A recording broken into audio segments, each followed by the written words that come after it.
Hi guys, my name is Lindsay and I represent the Space Communications and Navigation Program, also called SCAN, at NASA Glenn Research Center in Cleveland, Ohio. Did you know that there are 10 NASA centers across the United States? In Florida, there's Kennedy Space Center. We're going to play a quick game of this or that to get you up and out of your seat. So if you like Mars, do some jumping jacks. If you like Neptune, snap your fingers.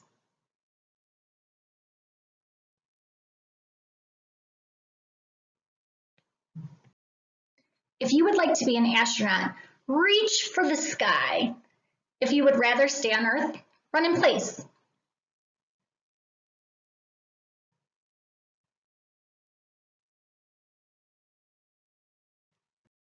Okay, last one. If you think there's life on other planets, do a little dance. If you don't think there's life on other planets, touch your toes.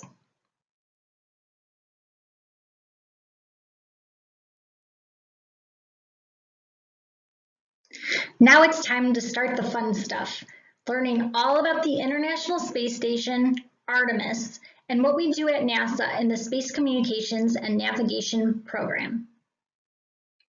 The International Space Station is a large spacecraft weighing in at 930,000 pounds here on Earth, but in space, it's weightless because there isn't any gravity. It orbits around the Earth and is home to astronauts. Did you know that 5 space agencies representing 15 countries built the space station? It took them 10 years and more than 30 missions to assemble.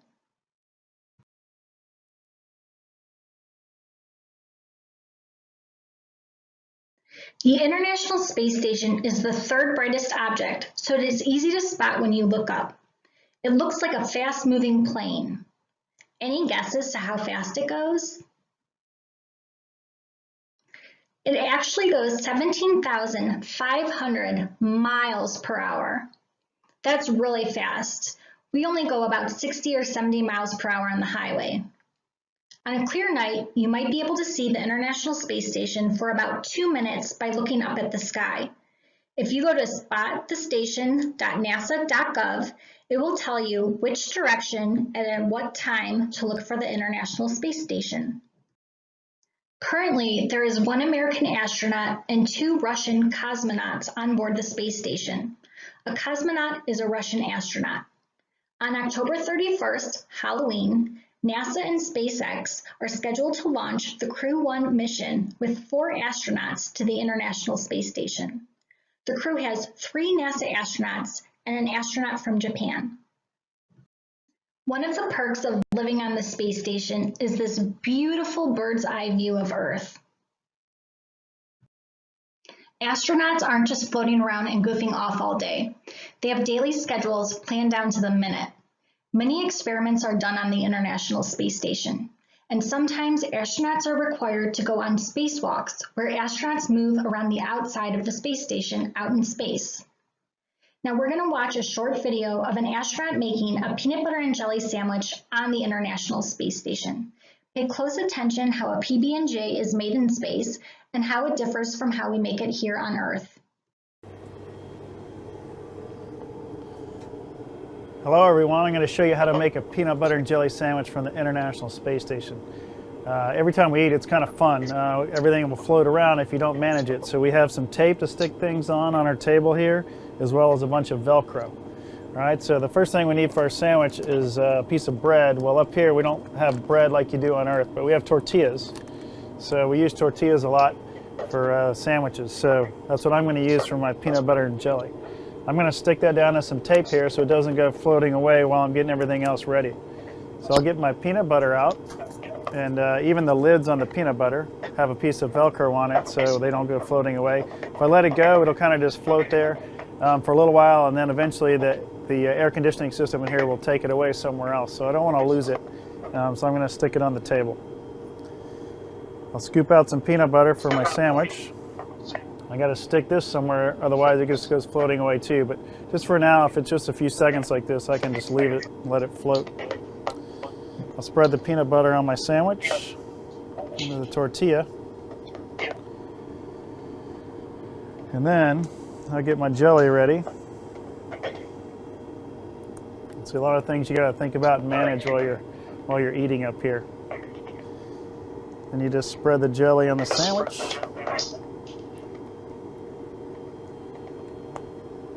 That as well needs to get attached to the table.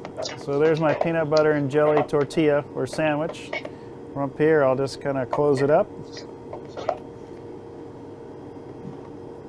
and enjoy. Let's see if you guys can enjoy it as it's coming to you.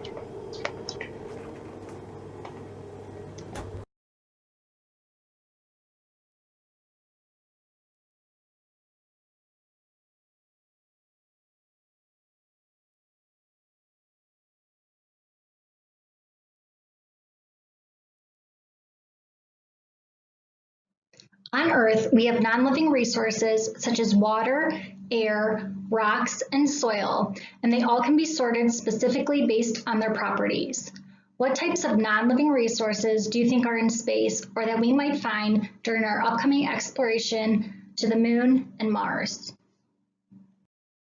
The surface of the Moon is home to mountains, huge craters, and flat plains called seas that are made up of hardened lava. At NASA Glenn Research Center in Cleveland, Ohio, there's a laboratory called the Simulated Lunar Operations Laboratory that we call the SLOPE Lab. It's an indoor lab designed to be like the moon's surface. It has large bins of soil to test rovers. Rovers are vehicles that explore the surface of the moon and other planets. Have we gone to the moon before? We actually have. In 1969, Apollo 11 was the first crewed mission to land on the moon. We just celebrated Apollo 11's 50th anniversary. We haven't had a person walk on the moon in 48 years, but we have had many robotic landings. Did you know that Artemis was the twin sister of Apollo and goddess of the moon in Greek mythology? Now she personifies our path to the moon as the name of NASA's program to return astronauts to the lunar surface by 2024, including the first American woman and the next American man. We're going to watch a short video that explains the differences between the Apollo and Artemis missions and the logistics involved to go back to the moon. Between 1968 and 1972, America launched 9 human missions to the moon, 6 of which successfully touched down, allowing 12 men to walk on the lunar surface.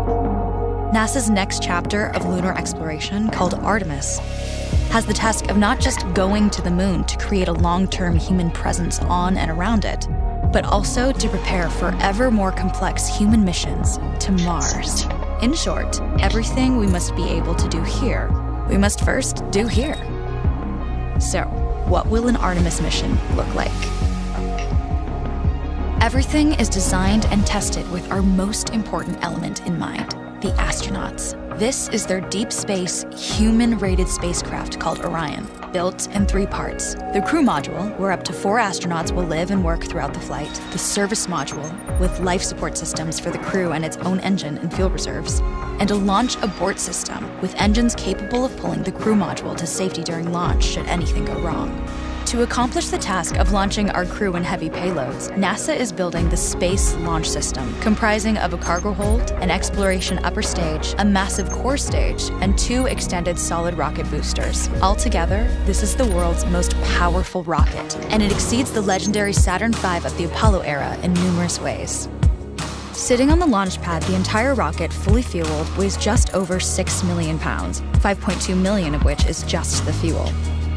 Once ignited, there is no stopping what comes next. All 4 RS-25 engines and the 2 solid rocket boosters come to life, thundering our crew upwards. 2 minutes after ignition, the solid rocket boosters are spent and released. 8 minutes after launch, the core stage is depleted and separated. The upper stage fires briefly, placing Orion into a parking orbit around the Earth. Here, the crew reconfigure the spacecraft and check systems to confirm everything is ready for deep space travel. With a go from mission control, the crew reignite the exploration upper stage engines to leave Earth entirely. The exact timing of this maneuver is critical to reach a speed that can escape Earth's gravitational pull but also put Orion on a course that will intersect the moon days later. Once this burn is complete, the upper stage of the SLS is jettisoned and the crew aboard Orion coast for several days toward all that awaits them at the moon. Approaching the moon, we see the fundamental differences between Artemis and Apollo. Instead of requiring Orion to serve as an expendable lunar command module or to carry a constrained lunar lander, the Artemis missions will take advantage of a different approach: pre-staging. Everything needed for lunar missions will be positioned in advance by commercial and international partners. This includes rovers, science experiments, and human-rated systems on the surface. But it also includes a dedicated lunar station in orbit around the moon called Gateway. Here at this station, we can pre-stage a robust lunar lander and establish a strong communications relay. Designed with open standards, the Gateway can be expanded as new missions and partnerships develop, allowing multiple human missions on the moon at the same time and enabling ongoing science to be conducted even between human missions. The Gateway is also capable of adjusting its orbit to allow access to every part of the moon, something the Apollo missions could not do. But the real key in this approach is placing Gateway in a unique halo orbit to perfect the maneuvers needed for Mars missions. And with the growing list of commercial and international opportunities, Gateway is the ideal hub between Earth and all that lies beyond. Returning to our crew as they approach Gateway, the Orion must match the elliptical orbit of the station in order to successfully dock. Once on board, pre-selected crew members transfer to the lunar lander, while those assigned to Gateway remain on station. The lunar lander system itself is built for 3 unique steps: descending from the halo orbit of Gateway down to a low lunar orbit, descending from low lunar orbit to the surface, and once the lunar mission is complete, launching from the surface of the moon and ascending all the way back to the orbiting Gateway.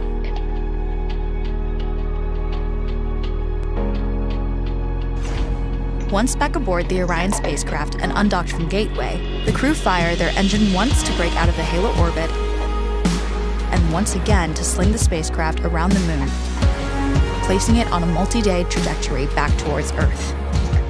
As they near the end of this journey, the service module is released, and the crew module is oriented heat shield first. Entering Earth's atmosphere at 25,000 miles per hour, the friction of air slows Orion considerably, while also subjecting it to temperatures of 5,000 degrees.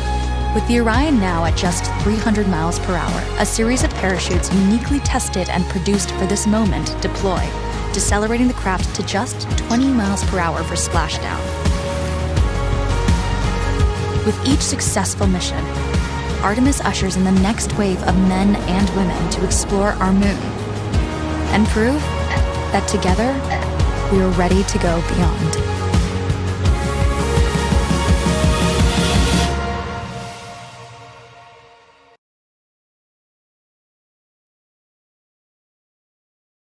Now that we've discussed the International Space Station and our upcoming missions to the Moon and Mars with Artemis, we need to talk about an important factor: how we communicate with astronauts while they are in space. As you continue in your science classes, you will learn about radio waves. Satellites communicate by using radio waves to send invisible signals to the ground stations on Earth. We can't see radio waves, but we know how to make them and we know how to find them.